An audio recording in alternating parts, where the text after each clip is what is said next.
नाही काही सांगितलं नाही. मी विचारलं थांबा थांबा जरा सांगतो. ऐका, स्टार्ट केलं.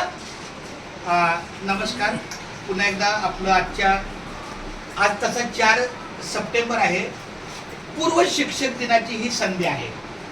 त्यामुळं उद्याच्या शिक्षक दिनाच्या तुम्हाला हार्दिक शुभेच्छा. असं तुमच्याकडून मुलांच्या आयुष्यासाठी जे काही कार्य आपण हाती घेतलेलं आहे, तुमच्या परिणाम तुम्ही करताय. त्याला एक अभंगाची जोड आहे की तुका म्हणे सत्य कर्मा व्हावे सहाय्य. सत्य कर्माला नेहमी भगवंताचे सहाय्य असतो. आणि घातलीय भय नरका झाली, त्याला दुसरा जोडलेला आहे. आणि ज्याच्या मनात सारखं भय असतं की असं झालं तर काय होईल, तर ती नरकाचा मार्ग असतो. त्यामुळं हा अभंग सूट आहे. असो, उद्या 5 तारीख आहे, शुक्रवार 5 सप्टेंबर. त्या दिवशी ईद ए मिलाद या माध्यमातून पण एक सुट्टीचा आपला कालावधी होता. दुसऱ्या दिवशी अनंत चतुर्दशी आहे आणि तिसऱ्या दिवशी रविवार आहे. असे 3 दिवसाच्या काहीतरी डोळ्यासमोर आपल्या सुट्टीचं नियोजन होतं. परंतु 2 तासापूर्वी असं निदर्शनच कानावर आलं. मला वाटतं कुठल्या तरी शासकीय म्हणजे महाराष्ट्र शासनाच्या आधिपत्याखाली असं त्यांचं चर्चा आली की उद्याची जी सुट्टी आहे त्याच्या बदल्यात सोमवारी सुट्टी ठरवली जाईल. पण भेटी चर्चे संवाद जे कळेल ते, तर मला नुकतं सर्क्युलर नाही आलं. परंतु आता हे बालवाडीत चाललेत म्हणून मी आपलं सांगतो.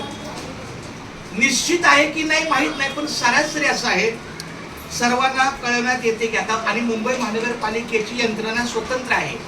त्यामुळे शासनाचा परिपत्रक आपल्याला लागू होईलच असं नाही.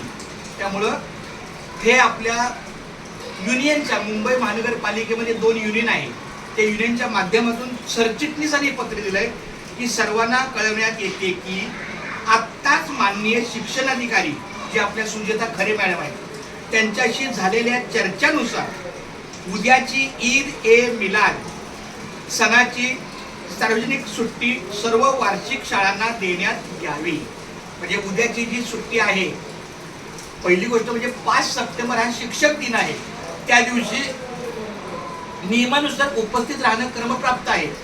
पण दुर्दैवानं त्याच दिवशी ईद ए मिलाद आल्यामुळं तो स्लॅब चुकीचा होऊ नये म्हणून उद्याची सुट्टी त्यांनी कन्फर्म केलेली आहे.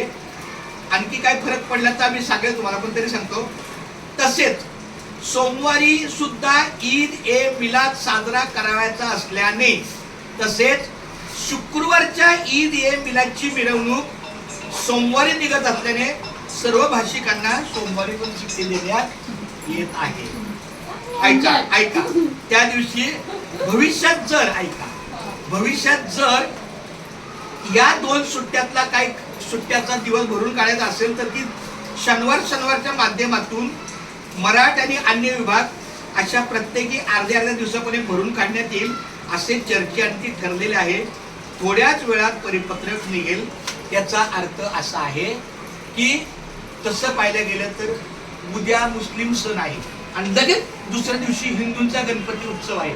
पण त्यांची जी वरात त्याला काहीतरी शब्द आहे, मिरवणूक, त्याला दुसरे काहीतरी शब्द आहे त्यांच्या भाषेत, तर त्याची समाजामध्ये जुलूस, ठीक आहे, जुलूस, तर त्याची मिरवणुकीमध्ये लोक काही तंटा होऊ नये, सामाजिक स्थैर्य बिघडू नये म्हणून उद्याची सुट्टी निश्चित केलेली आहे. पण उद्याची सुट्टीचा जो काही जुलूस आहे तो सोमवारी दिला जाईल. आणि हा सगळा प्रकार आता मुंबई सारख्या शहरात ही संख्या जास्त असल्यामुळं आपल्याला फक्त मुंबईच्या शहर आणि उपनगर या विभागापुरतच सोमवारच्या जुलूसचा संद दिलेला आहे.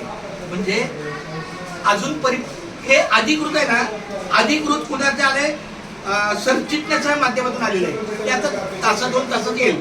म्हणजे उद्या शुक्रवार ईद ए मिलाद, शनिवार गणपती उत्सव, रविवार सार्वजनिक सुट्टी, साप्ताहिक सुट्टी आणि सोमवारी त्या ईद ए मिलादचं रूपांतर मिरवणूक काढण्यासाठी म्हणून सोमवारी आतापर्यंत ह्याच दिवस आहे आपल्याला शुक्रवार, शनिवार, रविवार आणि सोमवार. मला असं वाटलं होतं की उद्याची कॅन्सल होईल आणि याच्या बदल्यात सोमवारी, काही माहित नाही, पण त्यांनी ते केलंय. हरकत नाही. तसा का मला काही चेंजेस मिळेल तर मी फक्त लताला कळवेन. तर तुला पण कळवेन. ठीक आहे. लताच्या मॅडमच्या हे त्याला कळवलं तर होईल. बरं आणि दुसरी गोष्ट तुम्हाला पण हा बरोबर त्यांना आणि आमच्या खिचडीवाल्याला पण कळवाय. बरं आता एक काम करा, तुम्ही आज खूप छान काय म्हणते आज खूप छान सहकार्य केलं त्याबद्दल तुम्ही 4 दिवस आराम करा. हा काय काळजी करू नका. हा